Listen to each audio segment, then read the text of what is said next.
Whoever wins Lansing's mayoral election is going to have to deal with the fallout from last night when the mayor and city council made the capital city a sanctuary city. Specifically, they may have to deal with the loss of millions of dollars in federal funding if President Trump follows through on his threat to cut off money to cities that refuse to enforce immigration laws. Christopher Lane tells us what the candidates are saying about it. Lansing Mayor Bernero's executive order could have repercussions, but he isn't concerned. I wouldn't use the term worried, but we are cognizant of the environment that we're in. But with only 8 months left in his term as mayor, his replacement may have to foot the bill if President Trump slashes funding. I'm always leery of losing federal dollars. Mayoral candidate Andy Shore sees both sides. He doesn't think the city can afford to lose federal funding, but he thinks police should not be forced to serve as immigration officers.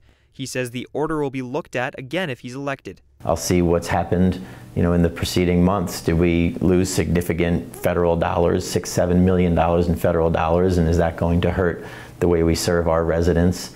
We'll go from there. Shore's opponent, Judy Brown Clark, was one of the council members that unanimously agreed on the sanctuary city ordinance. She says in a statement, quote, "As an elected official, I also serve as a steward of the city's resources. If Lansing should face any financial sanctions from the federal government as a result of our renewed welcoming city status, I am committed to doing my due diligence to fully protect the city, its residents, and its resources." Shore argues that the order shouldn't be enough to cut the city's federal funding. I still hold, and I would hold to the federal government, that Lansing's police have never been immigration agents, and if the language was just clarifying that, then that shouldn't really change anything. In Lansing, Christopher Lane, Fox 47 News.